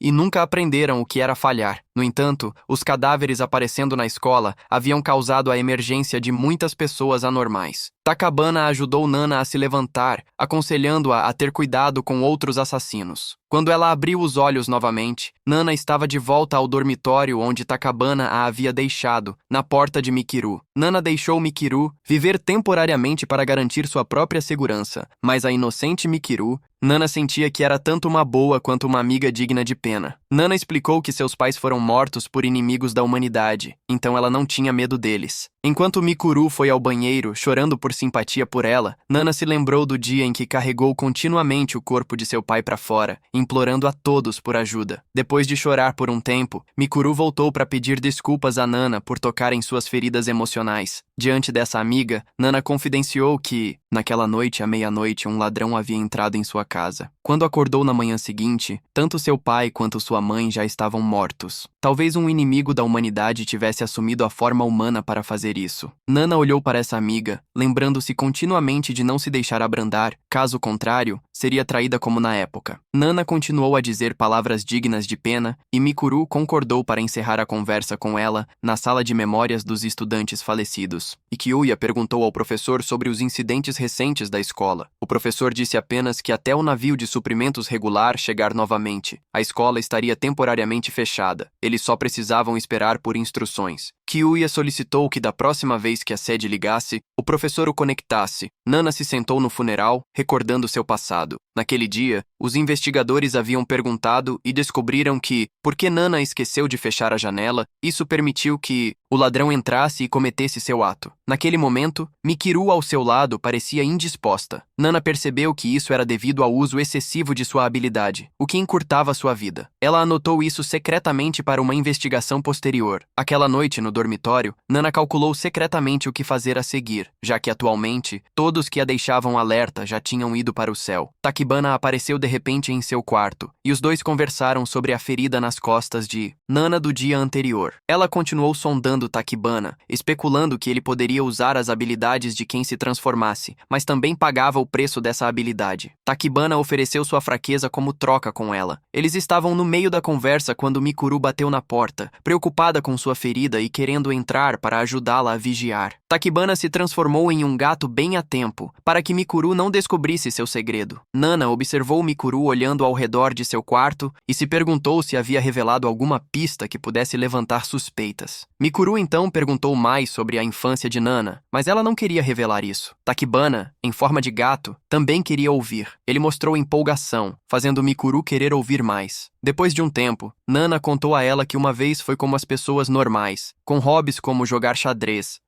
chinês e coisas assim, mas normalmente jogava sozinha porque os meninos, depois de jogar e perder, ficavam irritados e não queriam mais jogar com ela. Só agora Mikuru entendeu a diferença entre ela e Nana na definição da palavra normal. Nana continuou dizendo que seu mau hábito como criança era ser muito preguiçosa para arrumar as coisas depois de terminar. Então, seu quarto estava frequentemente tão bagunçado que ela não conseguia se mover. Ela se absorvia facilmente nas coisas que gostava, como mangás, na noite do incidente. Nana ficou em seu quarto jogando até tarde. Então, no meio da noite, quando seus pais estavam dormindo, ela escapuliu pela janela para ir a uma loja de conveniência próxima. A menina queria comprar uma revista de mangá recém-lançada, então saiu com seu próprio dinheiro. Depois de voltar para casa, a mini Nana ficou absorvida na leitura de mangás e adormeceu assim, do nada. Por estar tão feliz, ela se esqueceu de trancar a janela do quarto, e um ladrão entrou por esse caminho. Nana acreditava que o ladrão havia pesquisado cuidadosamente sobre ela para explorar essa brecha. Naquela manhã, Nana sentiu que a sala estava tão quieta, sem sons do pai ou da mãe, apenas sangue e uma cabeça rolando no chão. Mikiro rapidamente confortou Nana segurando sua mão, enquanto à distância, Takibana observava em silêncio. O dia seguinte chegou, e assim que Nana abriu os olhos, viu Mikiro sentado em seu quarto, pensativo. Naquele exato momento, Kyuya entrou direto no quarto para questionar Mikiro sobre o incidente de ontem, e então lhe disse para segui-lo rapidamente. Os três seguiram em direção ao dormitório dos meninos. A essa altura, outros estudantes também haviam se reunido lá. Kyuya mostrou a eles a situação dentro do quarto. Desta vez, outro estudante havia sido executado. Nana permaneceu em silêncio. Parecia que havia outro assassino ali além dela. Kyuya examinou o corpo. A garganta estava cortada, e havia também uma ferida nas costas, como se tivesse sido cortado com uma faca. Kyuya então perguntou sobre o paradeiro de Magu na noite passada, uma vez que o quarto da vítima ficava ao lado do seu. Magu explicou que estava com seus amigos pregando para eles durante 5 horas inteiras. Seus amigos estavam cochilando e não ouviram nenhum som. Kyuya calculou, pensando que a vítima poderia ter sido morta após o sermão de Magu terminar. Kaioya queria perguntar sobre as habilidades daqueles 3 amigos para evitar a possibilidade de que os 4 do grupo de Magu fossem os culpados. O primeiro era o amigo de cabelo castanho, cuja habilidade era imitar as vozes dos outros, com a fraqueza de ter que se repetir continuamente ou ele não conseguia parar. O próximo era o garoto loiro, que de repente se curvou e o banheiro ao lado de repente fez um barulho. Acontece que esse cara tinha a habilidade de separar sua alma de seu corpo, com a fraqueza de que a alma e o corpo não eram o mesmo. Finalmente, havia o garoto de cabelo roxo, cuja habilidade era se transformar em um imã. Kaioya lembrou que a vítima chamada Ishii havia aparecido no funeral de Yuyuka na noite passada. Esta manhã, quando sua namorada veio ao seu quarto para chamá-lo, ela descobriu o corpo. Então, o horário da morte podia ser apenas de ontem. A namorada de Ishii, Fuko, assentiu em confirmação, pois estava acostumada a ir para a escola com ele todos os dias. Então, mesmo que a escola estivesse fechada hoje, ela ainda foi ao quarto do namorado. Kaioya pediu então que Fuko demonstrasse sua habilidade. Todo o grupo saiu para uma área mais espaçosa, porque a habilidade de Fuko era manipular a atmosfera e transformá-la em uma arma de ataque. Kaioya pediu a Fuko para atacá-lo, uma vez que sua habilidade era a imortalidade de qualquer forma. Fuko imediatamente transformou o ar ao redor em uma lâmina afiada que perfurou em direção a Kaioya. Kaioya se levantou lentamente da poça de sangue.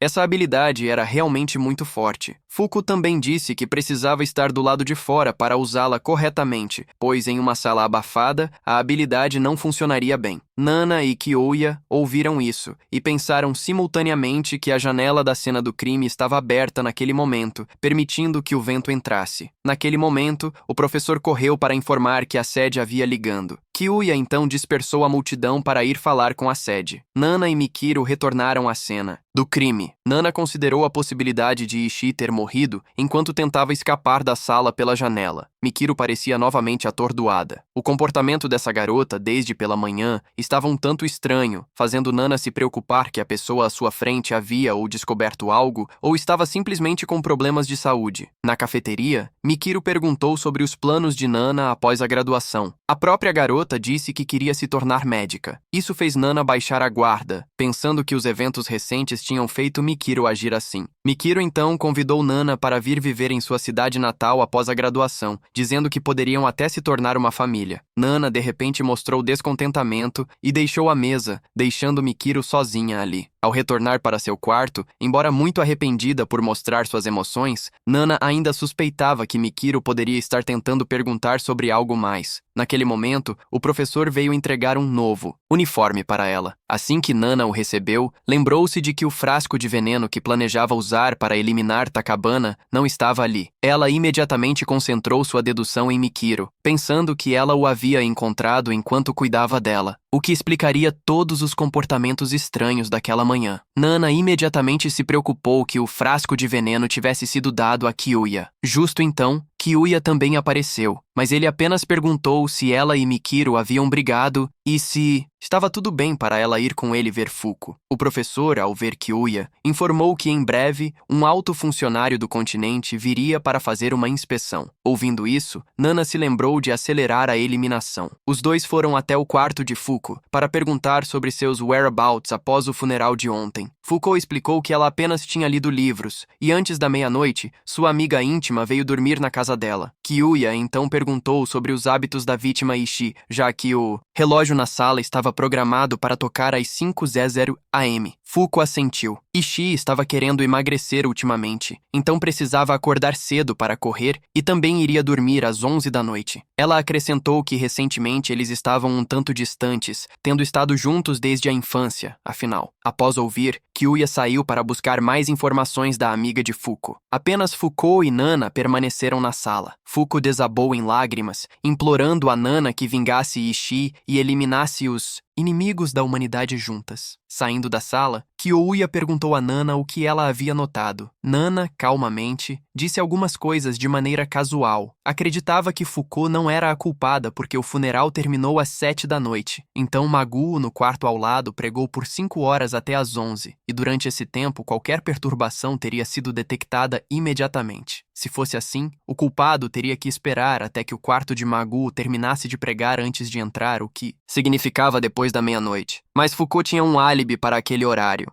Desde que sua amiga veio para seu quarto e passou a noite naquele mesmo momento, Kyuya confirmou que o tempo de morte de Ishii foi depois que Maguo terminou de pregar. No canto da cena do crime, havia insetos atraídos pela luz. O corpo foi descoberto pela manhã, quando a janela do quarto estava aberta e as luzes acesas. Portanto, o corpo da vítima deve ter estado nesse estado por várias horas. De acordo com as informações recebidas, Ishii foi dormir às 11 e realmente odiava insetos. Então, antes de dormir, ele teria fechado a janela e apagado as luzes. Kyuya deduziu que Ishii havia sido assassinado enquanto ainda estava acordado, e a janela aberta era para facilitar a capacidade do culpado de eliminar a vítima. Depois das 12 Hazel, também não fazia sentido, pois nenhum assassino acenderia as luzes antes de matar alguém. Nona levantou a possibilidade de que Ishii tivesse ligado as luzes para enfrentar o culpado e depois tentado escapar pela janela. Kyuya Uehara revelou que Ishii tinha a capacidade de encolher seu corpo a qualquer tamanho, então, quando atacado, ele teria usado sua habilidade. Além disso, o culpado pode não ter lutado diretamente com Ishii, apenas precisava colocar veneno no estojo de lentes de contato. Matar a vítima de frente era muito difícil, mas com a ajuda de Fukuo, seria diferente, e o quarto bagunçado também era uma evidência. Kyuya se lembrou de que a garganta de Ishii foi cortada de forma limpa, então a vítima não conseguiu fazer um som. O culpado provavelmente prestou atenção aos sons ao redor, por isso escolheu esse método. Nona ficou bastante surpresa ao ver que a pessoa diante dela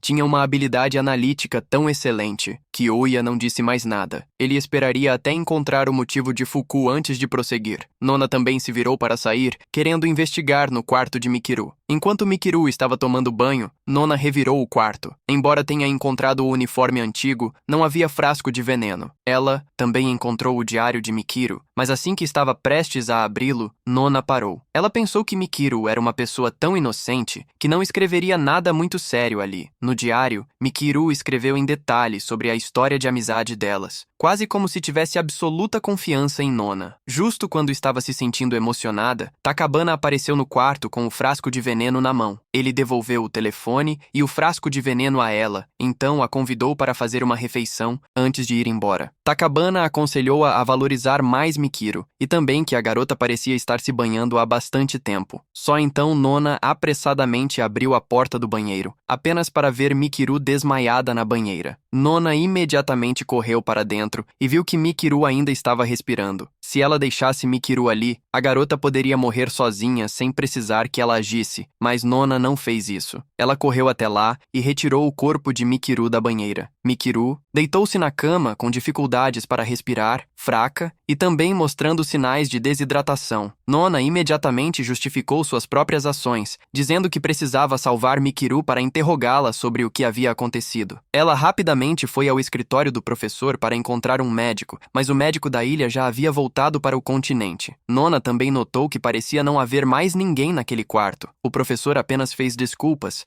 que todos tinham voltado à área do dormitório do pessoal. O professor apenas aconselhou-a a encontrar Kyuya, mas Kyuya estava atualmente examinando o corpo de Ishin para confirmar a hora da morte. Ele apenas deu a Nana alguns comprimidos para baixar a febre e voltou para o quarto com remédios na mão. Nana correu para encontrar água, sal, açúcar, alguns legumes e ovos. Ela se apressou para a cafeteria da escola, usando todos os meios para conseguir entrar. Quando teve todos os suprimentos, Nana retornou ao dormitório para alimentar, dar água e remédios a Mikiru. Um tempo depois, Kyuya também chegou com sua caixa de ferramentas. Ele examinou Mikiru por um tempo, mas não conseguiu entender sua condição também. Kyuya disse a Nana para acordar Mikiru periodicamente em vez de deixar a menina sonolenta. Kyuya então olhou ao redor, sentindo que o quarto estava um pouco bagunçado. Ele se lembrou da expressão de Mikiru quando ela o encontrou, mas não conseguiu verificar nada. A noite passou e o dia voltou a chegar. Nana cuidou de Mikiru enquanto pensava sobre o caso. Kyuya continuou a visitar o quarto da vítima Ishii em busca de mais informações. Ontem, após examinar o cadáver, ele descobriu que a vítima tinha sido cortada de forma limpa da esquerda para a direita e havia outra ferida nas costas. O amigo de cabelo roxo que veio fofoquear também mencionou que recentemente, perto da escola, muitas Muitas carcaças de coelhos e cães estavam aparecendo, todas com a garganta cortada. Kyoya então mencionou a pregação do mob, querendo saber sobre o nível de barulho que poderiam fazer. O amigo disse que estava bem. Kyoya conversou enquanto mexia no lixo, mas não encontrou informações adicionais. Aquela noite no dormitório, a febre de Mikiru tinha diminuído temporariamente, mas as ações de Nana cuidando dela a noite toda a deixaram surpresa consigo mesma. Nesse momento, Foucault de repente entrou no quarto para perguntar sobre a ferida de Mikiru. Ao ouvir isso, Nana devolveu a pergunta, perguntando por que ela achava que Mikiru tinha uma ferida, com sua cabeça totalmente em seu namorado Ishii. Foucault então ofereceu-se para vigiar Mikiru por um tempo, para que Nana pudesse descansar. Nana imediatamente recusou, observando friamente enquanto Foucault saía do quarto. Ela pensou em silêncio que Foucault estava suspeitando que Mikiru estava envolvida no caso de Ishii, então ela definitivamente tentaria silenciar Mikiru. Outro dia se passou, e apenas então Mikiru acordou. A menina explicou que estava curando um gatinho naquele dia, e foi por isso que desmaiou. Acontece que naquele dia, Takibana tinha trazido um gato severamente ferido para Mikiru, então ela o salvou, provavelmente fazendo com que desmaiasse enquanto o banhava. Nana então perguntou sobre sua expressão pensativa naquele dia. Mikiru explicou que era porque ela não estava se sentindo bem ultimamente. Nana se recriminou em silêncio por se preocupar desnecessariamente. Mikiru viu a ferida na mão de Nana e se aproximou querendo curá-la, mas Nana imediatamente recuou, repreendendo Mikiru por saber que sofreria efeitos colaterais e ainda querer usar sua habilidade. Ver Nana se preocupar com ela assim aqueceu o coração de Mikiru. As duas então começaram a brincar uma com a outra como se realmente estivessem vivendo de acordo com sua idade. Profundamente na floresta, Takibana olhou para a carcaça do coelho no chão, gritando que já sabia que essa pessoa era a culpada que matou Ishii. Takibana alertou essa pessoa para não tocar ou prejudicar mais os animais. O culpado nas sombras ouviu e se foi. Takibana recordou do telefone de Nana. Aquele dispositivo não tinha informações valiosas, não conseguia contatar ninguém, não recebia chamadas e as estimativas de números de vítimas não tinham nenhum significado objetivo. Ele queria rastrear a origem dos superiores de Nana em outro lugar. Aquela pessoa de alto escalão queria interromper a missão de Nana, dizendo que matar 5 ou 6 pessoas era suficiente. A partir da conversa deles, soubemos que o chamado reforço que chegaria nos próximos dias era na verdade apenas Tsuruoka, o superior de Nana, vindo para inspecionar. De volta à escola, Kyoya encontrou o amigo loiro para perguntar sobre a história de amor da vítima. O amigo loiro imediatamente disse que Ishii era uma pessoa muito rígida. Embora frequentemente organizasse encontros duplos para todos, nunca participava porque já tinha Foucault. Parecia que esse amigo admirava muito Ishii. Kyoya apenas o observava em silêncio. No dormitório, Mikiru comia enquanto conversava com Nana, sem saber que Nana estava terrivelmente angustiada por dentro. Ela havia perdido tempo com assuntos sem sentido. O próximo alvo seria Foucault, encenado como um suicídio. Mikiru viu Nana prestes a sair e quis impedi-la, dizendo que queria jogar xadrez juntas. Nana usou a desculpa de ir dormir para sair, planejando cortar seus sentimentos por Mikiru antes que Tsuruoka chegasse para a inspeção. Kyoya ainda estava observando a janela onde Ishii foi assassinado. Neste lado, Nana jogou xadrez com Mikiru enquanto conversava. Ela usou a desculpa de ler mentes para mencionar alguém chamado Hitomi. Mikiru disse que essa era sua benfeitora. Ao ouvir isso, Nana quis saber mais sobre essa história. Mikiru lembrou que 3 anos atrás, quando chegou pela primeira vez à ilha, após usar seu poder para curar todos, parecia que as outras meninas passaram a não gostar dela e a difamá-la muito, fazendo-a desejar não ter habilidades. Enquanto estava sentada perto da ponte, Mikiru encontrou um cachorro ferido, então usou seu poder para curá-lo. Essa cena foi testemunhada por uma colega chamada Hitomi. Hitomi era considerada uma pessoa muito assustadora pelos outros, então, no começo, Mikiru teve muito medo dela, mas a verdade era que ela era uma amiga muito gentil. As duas rapidamente se tornaram boas amigas. Hitomi a ajudou a lidar com os valentões e até foi para a escola com ela. Graças ao incentivo de Hitomi, Mikiru se sentiu motivada a curar mais pessoas, mas a relação delas gradualmente se distanciou. O dia em que se reuniram foi quando Mikiru acabara de desmaiar após curar um garoto. que também foi quando ela aprendeu sobre a fraqueza dessa habilidade de cura. Quando foi ao hospital, encontrou Hitomi lá, vestida de paciente. Descobriu que ela já tinha câncer mesmo antes de se conhecerem. Só então Mikiru aprendeu que Hitomi não ia à escola por causa da doença e só aparecia quando necessário para protegê-la. Algum tempo depois, Hitomi também faleceu de câncer e Mikiru não pôde fazer nada. Aquela amiga também foi a razão pela qual Mikiru continuou a insistir em seu trabalho de cura. Após ouvir, Nana ficou em silêncio. Ela imediatamente se levantou e saiu da sala enquanto Mikiru a observava, perplexa. Nana olhou silenciosamente para seu telefone, com uma dor indescritível, enquanto desabava. Nana recordou silenciosamente seu passado quando era jovem.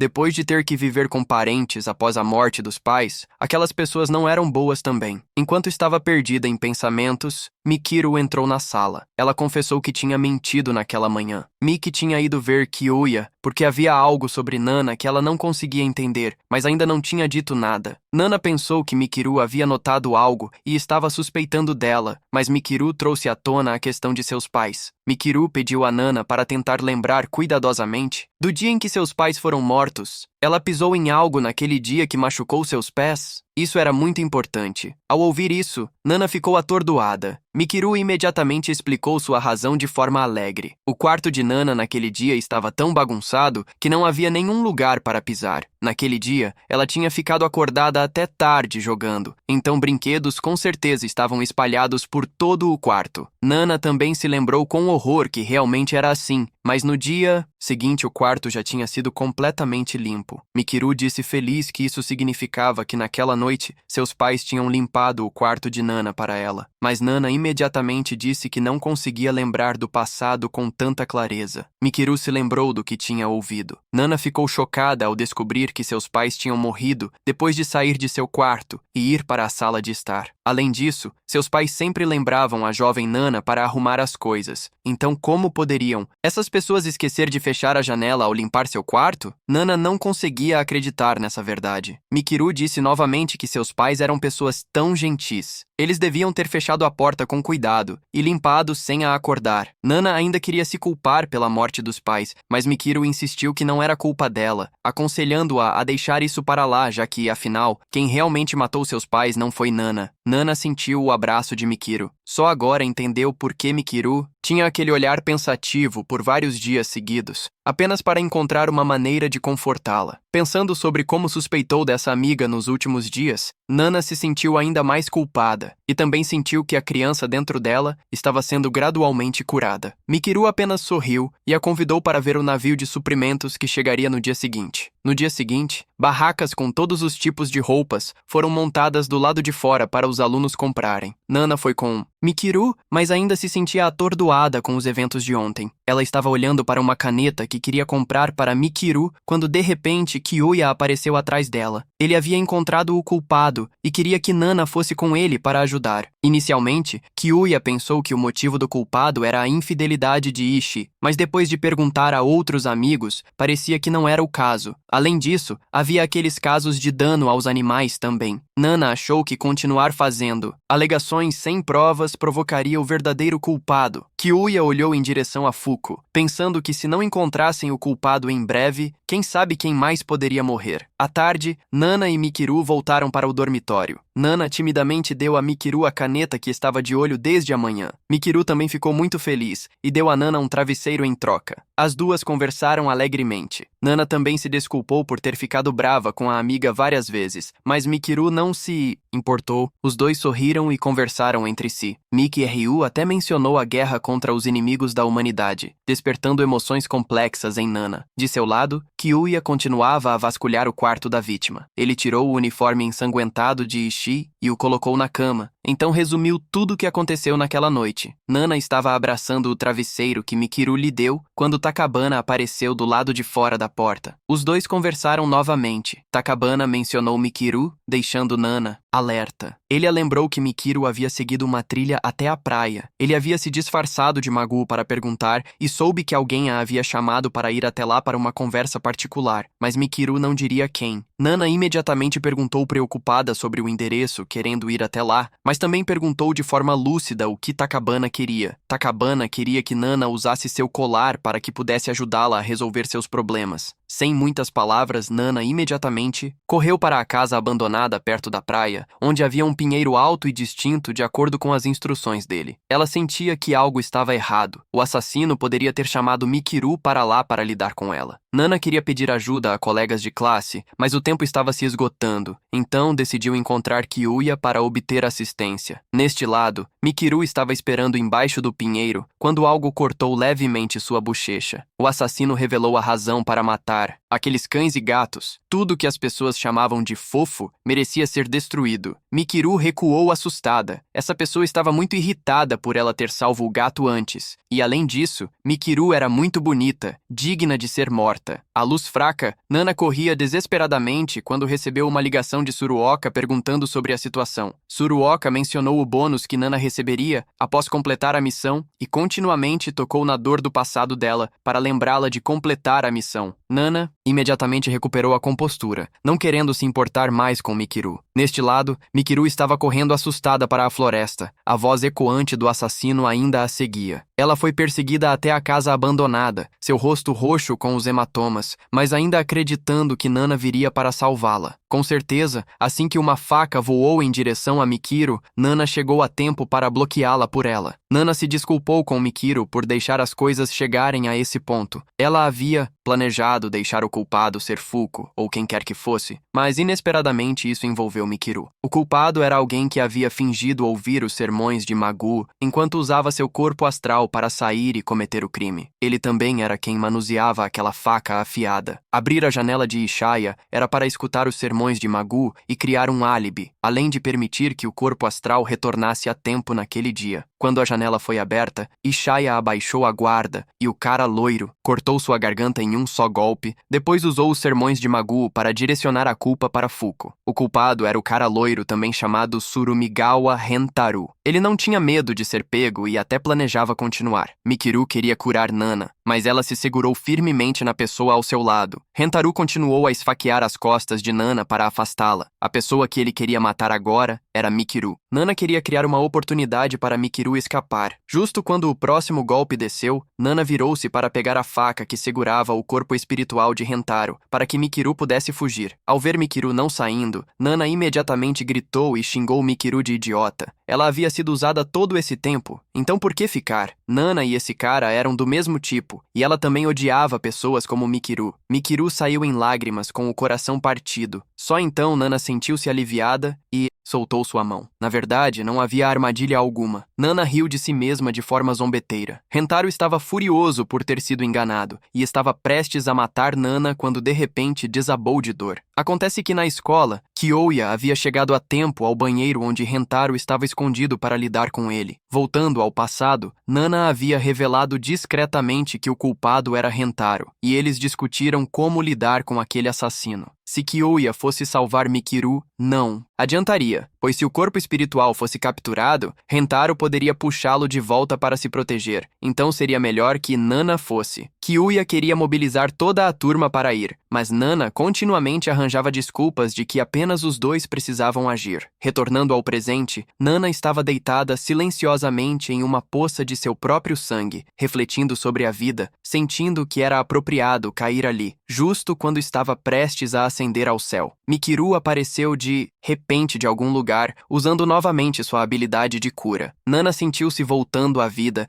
e ficou aterrorizada, sentindo que não merecia ser salva assim. Mikiru usou todo o seu poder, silenciosamente esperando que Hitomi estivesse ao seu lado naquele momento para salvar Nana. Quando a luz da cura desapareceu por completo, Nana ficou em pé, silenciosamente olhando para a praia. Seu corpo havia sido completamente curado. À distância, Mikiru jazia lá sem som, sem respiração. Nana recordou todas as memórias entre elas. Ela gritou e chorou de agonia, implorando, mas Mikiru nunca mais responderia. A morte de Mikiru trouxe a história desta ilha a um final